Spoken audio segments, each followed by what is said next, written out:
que je préfère rater la cérémonie de clôture d'une activité du Parlement de la CEDEAO qui se tient présentement dans un hôtel et être ici parce que c'est ici la place du Parlement de la CEDEAO. La place du Parlement de la CEDEAO, pendant ces moments où le peuple togolais est agressé, est violenté, est bastonné, est emprisonné, est assassiné, la place du Parlement de la CEDEAO est dans cette discussion, est dans cette préoccupation.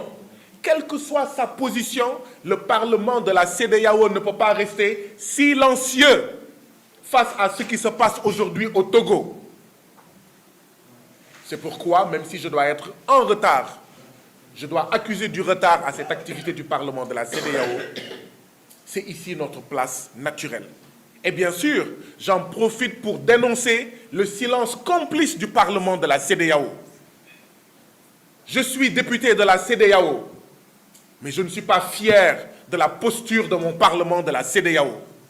Je suis député du Parlement de la CEDEAO, mais je ne suis pas content de la posture du Parlement de la CEDEAO face à ce qui est en cours aujourd'hui au niveau du village africain du Togo. Oui, le Togo est un village africain. Le Sénégal est un autre village africain. Le Nigeria est un autre village africain. Je dénonce le silence de notre Parlement, de mon Parlement où je siège. Mais bien sûr, ça ne devrait pas nous étonner. Vous vous en souvenez? Le 29 septembre 2024, j'ai été agressé à Lomé lors d'une conférence organisée par des forces vives du Togo qui m'avaient invité, qui avaient sollicité à me rencontrer pour m'expliquer la situation au Togo. C'était en septembre 2024, 29 septembre. Nous avons été brutalisés, nous avons été violemment agressés parce qu'il fallait empêcher que des Togolais s'adressent à leurs députés. Il fallait empêcher que des Togolais s'adressent à leur parlement communautaire. Et comme j'ai l'habitude de le dire, c'est une loi internationale, c'est une loi historique, c'est une loi humaine. Quand on empêche à un peuple de voter, ou quand on vole le vote d'un peuple, quand on empêche à un peuple de parler, quand on empêche à un peuple de se réunir, en réalité, on est en train de pousser ce peuple à se réunir dans la rue. Et se réunir dans la rue, c'est manifester dans la rue. On pousse son peuple à contester dans la rue. On pousse son peuple à manifester dans la rue. On pousse son peuple à la violence dans la rue. Et comme disait Mandela, ce sont les plus forts qui déterminent la forme du combat. Le peuple togolais ne voulait pas sortir dans la rue. Le peuple togolais voulait des discussions pacifiques, des discussions démocratiques, de dialogue. Mais il a été poussé à ça. Et rappelez-vous à l'époque, qu'est-ce que j'avais dit? Le plus important, ce n'est pas le député de la CEDEAO qui est bastonné jusqu'au sang, à côté de sa collègue députée togolaise, qui a également été bastonnée, malgré qu'elle est née en 1958. Elle a l'âge de notre mère. Elle a été violemment bastonnée. Le plus important, ce n'était pas le député Guy Marius Sagna de la CEDEAO qui a été bastonné. La lecture qu'il fallait en avoir est celle-ci. Quand à 16 h, en plein jour, on bastonne un député de la CEDEAO à Lomé, alors que le Parlement de la CEDEAO est à Lomé, il faut avoir peur de ce qui se passe au quotidien, à Lomé et partout au Togo, quand la CEDEAO partira. Et voilà, plusieurs mois après, les faits m'ont malheureusement donné raison. Avant septembre 2024, juillet 2024, au Parlement de la CEDEAO,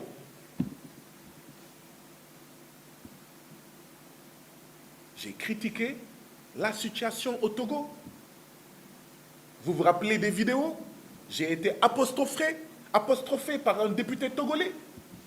J'ai été apostrophé par mes collègues.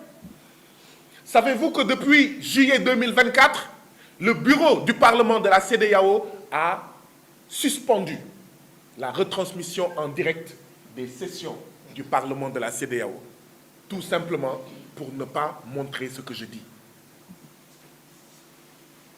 Et, comme je dis, c'est une loi humaine, c'est une loi historique. Quand on empêche au peuple de parler dans le Parlement de la CEDEAO, ces peuples vont parler dans la rue. Quand on vole le vote d'un peuple, ce peuple va voter dans la rue. Et quand un peuple vote dans la rue, ça veut dire qu'il va voter avec des cailloux. Donc moi, je ne dénonce pas les Togolais qui sont sortis dans la rue. Je dénonce ceux qui, par leur politique dictatoriale, par leur politique néocoloniale, par leur politique antidémocratique, ne donnent d'autre choix au peuple togolais que de sortir dans la rue pour exprimer leur désaccord face à ce que moi j'appelle, sans embâche, un coup d'État constitutionnel, un coup d'État institutionnel pour se pérenniser au pouvoir. Ce que font les Togolais aujourd'hui au Togo, c'est ce que le doyen Alioune Tine et moi-même faisions du temps du M23 au Sénégal. Il y reviendra. Dire non à un processus de monarchisation du Sénégal à l'époque.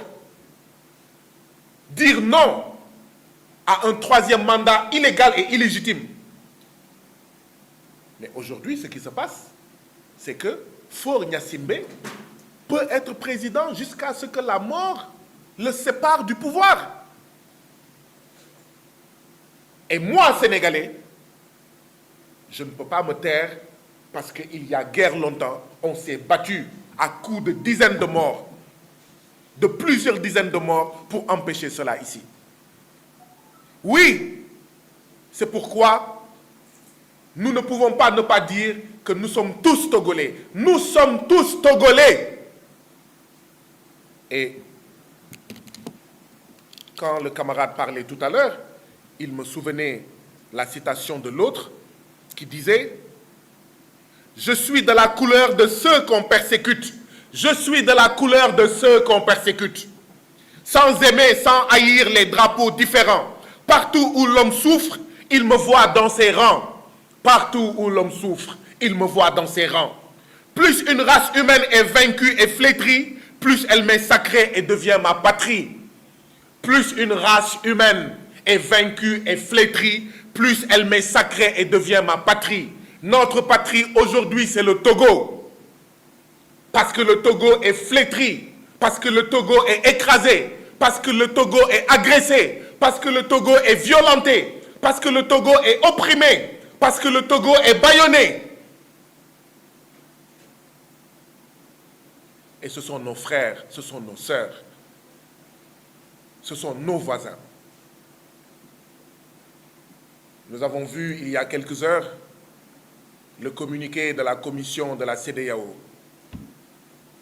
J'ai l'impression qu'au niveau de la commission de la CEDEAO, c'est le même communiqué.